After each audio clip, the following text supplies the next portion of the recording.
आज का जो टाइप रहेगा वो है परीक्षा के आधार पर प्रश्न रहेगा। किस पर रहेगा? परीक्षा के आधार पर प्रश्न।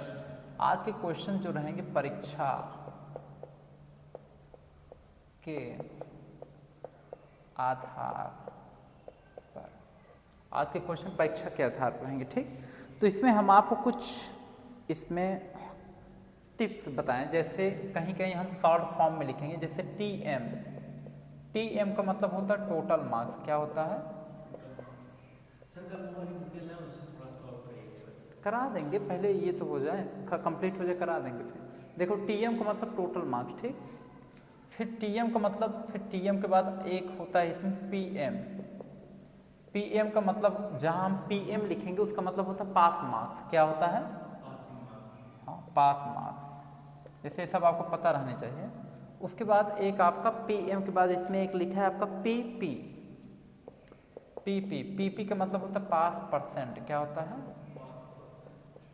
अब जहाँ पे ये सब चीज़ें आपका टर्म्स यूज होगा वहाँ तक ही समझ में। पीएम का मतलब पास मार्क्स, पीटी का मतलब, टीएम का मतलब टोटल मार्क्स, पीपी का मतलब पास परसेंट होता है। ठीक ना, ये सब जानते रहे।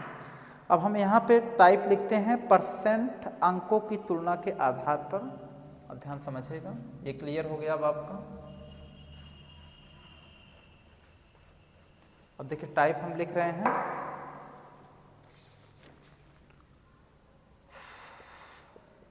अपना टाइप नंबर लिख लीजिएगा जो भी होगा। परसेंट अंकों की तुलना के आधार पर, अंकों की तुलना के आधार पर, आधार पर। ठीक, अब जैसे इसमें एक आपको मेथड बताएं, समझिएगा। जैसे यदि कोई विद्यार्थी, यदि कोई स्टूडेंट, ध्यान सुनिएगा, यदि कोई भी स्टूडेंट फेल से पास हो रहा हो, किससे? फेल से पास हो रहा हो, ध्यान समझिएगा। यदि क्वेश्चन में आपको फेल पास दोनों कंसेप्ट दिख जाए, फेल और पास दोनों कंसेप्ट दिखें, तो उस सिचुएशन में हम प्लस करेंगे। क्या करेंगे? अभी बताएंगे प्लस कहाँ करते हैं, अभी ध्यान समझिएगा। प्लस करते हैं, बस इतना जानिए। अभी यदि कोई पास से अधिक अंक लाता है, ध्यान समझिएगा। यदि कोई पास से अधिक अंक ला, जैसे मान लो 40 नंबर लाए पास हो गए, अब 40 से ज़्यादा नंबर ला दिए कोई स्टूडेंट। यदि कोई पास से अधिक अंक लाता है, पास से ज़्यादा अंक लाया, उस सिचुएशन में माइनस करते हैं। क्या करते हैं? अब देखिए ये यूज कहाँ होगा, कैसे होगा, वो हम बताते हुए चलें क्वेश्चन के अकॉर्डिंग टू। ये कंसेप्ट क्लियर हो गया कि नहीं? चलिए अब एक क्वेश्चन देखते हैं यहाँ पे। क्वेश्चन हम पढ़ देते हैं, आप लिख लीजिएगा, वीडियो रोक कर आप लिख सकते हैं। क्वेश्चन है, सपना को किसी परीक्षा में पास होने के लिए, फिर से ध्यान सुनिए, सपना को किसी परीक्षा में पास होने के लिए, हम यहाँ पॉइंट्स पे लिख देंगे, दिक्कत नहीं होगा, 50% अंक लाना आवश्यक है। ठीक, सपना उस परीक्षा में 80 अंक लाती है, 80 अंक, 80 अंक लाती है, और वह 70 अंक से फेल हो जाती है, तो परीक्षा का कुल अंक कितना होगा? तो परीक्षा का कुल अंक क्या होगा, कितना होगा, यही आपको बताना है। परीक्षा का कुल अंक बताना, टोटल मार्क्स। कुल अंक का मतलब क्या होता है? टोटल मार्क्स, यही तो बताना है। तो अब हम लोग देखते हैं, देखिए यहाँ पे हम सारे पॉइंट्स पे लिख देते हैं जो इस क्वेश्चन में कहा गया है, ताकि समझ में आए। सपना को किसी परीक्षा में पास होने के लिए 50%, यानी पास होने के लिए, उसको पास होने के लिए 50% अंक लाना आवश्यक है, इतना अंक लाना अनिवार्य है, मतलब इतना परसेंट अंक लाएगी तभी वो पास होगी। क्लियर है? सपना उस परीक्षा में 80 अंक लाती है। जो परीक्षा हुआ था, उस परीक्षा में सपना कितना नंबर लाई? 80 नंबर लाई, 80 मार्क्स लाती है। फिर कहा गया है, और वह 70 अंक से फेल हो जाती है। सपना कितने अंक से फेल होती है? सपना जो है 70 मार्क्स से फेल हो जाती है। क्या हो जाती है? फेल हो जाती है। ठीक, फेल हो जाती है। तो परीक्षा का कुल अंक कितना होगा? ध्यान सुनिएगा, परीक्षा का पूछा है कुल अंक, यानी कि टोटल मार्क्स। इसे ही कहते हैं कुल अंक। परीक्षा का कुल अंक कितना होगा, देख रहे हैं, क्लियर हो गया कि नहीं। अब देखिए इसमें करेंगे क्या, देखिए इसमें पास का भी कंसेप्ट है। देखो पास और फेल दोनों दिया है, तो फेल और पास में क्या करते हैं, प्लस करते हैं। ठीक, तो पहले हम यहाँ पे क्या करेंगे, देखें पास होने के लिए कितना परसेंट लाना अनिवार्य था, 50%। देखिए यहाँ पे सॉल्व करते हैं। ठीक, 50% लाना अनिवार्य था पास होने के लिए उसे। ठीक, बराबर। अब इसमें ये परीक्षा में सपना 80 नंबर लाती है, 80 नंबर लाई है, 80। ठीक, हमने कहा जहाँ फेल और पास दोनों कंसेप्ट है प्लस करते हैं। ठीक, तो सपना परीक्षा में 80 नंबर लाई, तो देखो यहाँ प्लस करना है, क्या करना है, क्योंकि फेल पास दोनों कंसेप्ट है, फेल और पास, इसीलिए हम क्या कर रहे हैं, प्लस कर रहे हैं।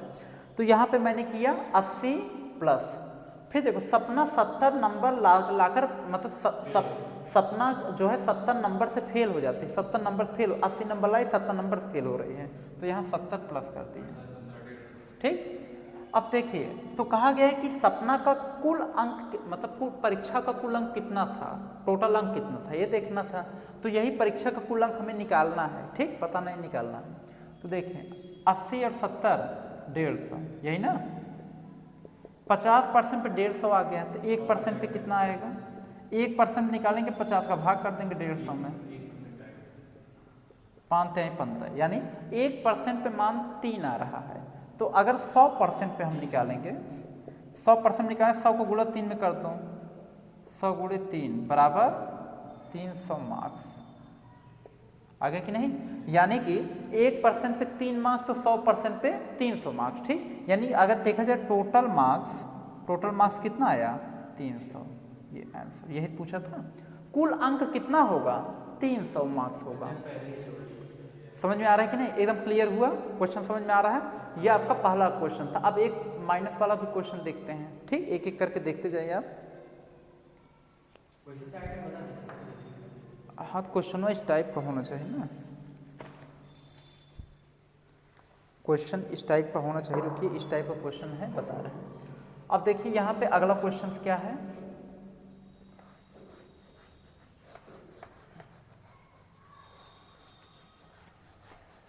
ध्यान देखिए, क्वेश्चन नंबर 2, क्वेश्चन नंबर 2। हम क्वेश्चन पढ़ रहे हैं, आप लिख लीजिएगा क्वेश्चन जो भी देख रहे होंगे। क्वेश्चन है, रोहित को किसी परीक्षा में, रोहित, क्वेश्चन नंबर 2, यहाँ 2 लगा दिए देखिए। ठीक, रोहित को किसी परीक्षा में पास होने के लिए 60% अंक लाना आवश्यक है। वह परीक्षा में 400 अंक लाता है, जो पास अंक से 40 अंक अधिक है, जो पास अंक से 40 अंक अधिक है, तो परीक्षा का कुल अंक कितना होगा, यानी टोटल मार्क्स यहाँ भी निकालना है। तो देखते हैं, देखें तो क्वेश्चन में जो जो कहा है टर्म यूज किया, हम लिख भी देते हैं ताकि आपको समझ में आवे। इसमें कहा रोहित को किसी परीक्षा में पास होने के लिए, तो रोहित है, रोहित को किसी परीक्षा में पास होने के लिए 60% अंक लाना अनिवार्य है। वो पास तभी होगा जब 60% अंक अनिवार्य है लाना। वह परीक्षा में 400 अंक लाता है, कितना अंक लाता है, परीक्षा में वह रोहित परीक्षा में कितना अंक लाया, 400 अंक लाता है। ठीक, जो पास अंक से 40 अंक अधिक है, मतलब पास से कितना अधिक है, 40 अधिक है, मतलब कहने मतलब पास अंक जितना होता है ना, उससे 40 नंबर ज़्यादा लाया है, रोहित अधिक है, तो परीक्षा का कुल अंक कितना होगा, तो परीक्षा का टोटल मार्क्स पूछा है ये। तो देखिए वही तरीका है निकालने का, यहाँ सॉल्व करते हैं, समझिएगा। पहले रोहित 60% अंक लाना अनिवार्य है, तो 60% यहाँ दिखा दीजिए, बराबर। परीक्षा में रोहित 400 अंक लाता है, तो 400 यहाँ दिखा दिए। ठीक, यहाँ पे पहले यहाँ समझिएगा, यहाँ पे क्या है, रोहित को पास होने के लिए 60% अंक लाना अनिवार्य है, यानी कि ये पास होने वाला अंक चाहिए। पास होने वाला अंक कितना है, 60% अनिवार्य है, तो पास और फिर यहाँ पास, तो देखिए पास और पास का कंसेप्ट लग रहा है, पास पास का कंसेप्ट लगा है, ठीक। दोनों पास का कंसेप्ट जब लगेगा तो क्या होगा, माइनस होगा, समझ गए कि नहीं। यानी देखिए पास से जब अधिक अंक लाएगा तो उस कंडीशन माइनस करते हैं। पास से जब अधिक, देखो 400 अंक लाया जो कि पास से 40 अंक अधिक है, तो जब पास से अधिक रहेगा तो उस कंडीशन माइनस करते हैं। पास से अधिक अंक वाले पास में तो हम लोग क्या करते हैं, माइनस। तो यहाँ पे कहा है कि 400 से ज़्यादा नंबर लाए, 40 नंबर अधिक ला रहा है, ठीक। रोहित का 400 नंबर आता है जो कि पास मार्क्स से 40 अंक ज़्यादा है, तो हम लोग क्या करेंगे 400 में से 40 घटा देंगे पहले, ठीक। अब घटा दीजिए तो 60% घटाओ तो 0, 10 में 4 गया, अच्छा यहाँ पे 3 आ रहा समझ में। 1% पे अगर हम लोग निकालते हैं तो आएगा 360/7, 6 मार्क्स। 1% पर यहाँ 6 नंबर 1% बना रहा है, 6 नंबर 1% को बना रहा है, ठीक ना। तो 100% पे कितना होगा, 100 को गुणा 6 से कर दूँ, हाँ क्लास 10th वाला 600 मार्क्स, यानी टोटल मार्क्स देखा जाए तो आ गया आपका 600। ये हो गया आंसर। कोई दिक्कत समझ में आ गया कि नहीं, एकदम अच्छे से। इसमें आंसर में कितना दिया है, आंसर में दिया है 600 मार्क्स, क्लियर है। कोई दिक्कत समझ में आया एकदम अच्छे। हमने आपको दोनों कंसेप्ट पे क्वेश्चन बताया, दोनों कंसेप्ट पे हमने आपको क्वेश्चन बताया। अब देखिए अब जो क्वेश्चन का टाइटल है वो क्वेश्चन का टाइटल अब जो है अलग है, अब उसको भी हम बता देते हैं, इसी पास फेल के आधार पे है, उसको भी देख लीजिए ताकि पास फेल वाला आज लगभग कल तक तो कंप्लीट हो जाए, ठीक। 2 क्वेश्चन आज भी बता दे रहे हैं पास फेल का भी, और 4 क्वेश्चन आपका हो जाएगा, क्लियर हो गया ना। अब अगला देखिए,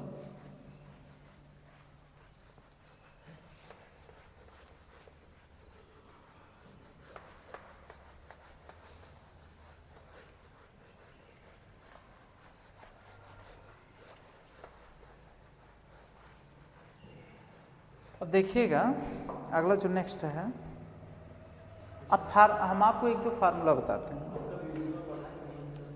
बढ़ रहा है, देखिए पहले यहाँ देखो, 1-2 जरा फार्मूला देखिएगा तो अब जो क्वेश्चन लगेंगे वो फार्मूला पे एकदम लगेंगे।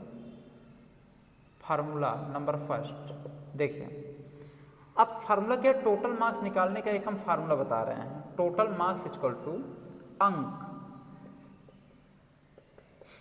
गुणे 100 अब बटे परसेंट का अंतर, परसेंट का अंतर। ये टोटल मार्क्स निकालने का फार्मूला है, लेकिन इसके पहले हम फार्मूला इसलिए नहीं बताया टोटल मार्क्स निकालने का क्योंकि वहाँ 2% नहीं दिया था, वहाँ 1% था, यहाँ 2% रहेगा, इसलिए ये फार्मूला आप लगाएंगे, ठीक डायरेक्टली।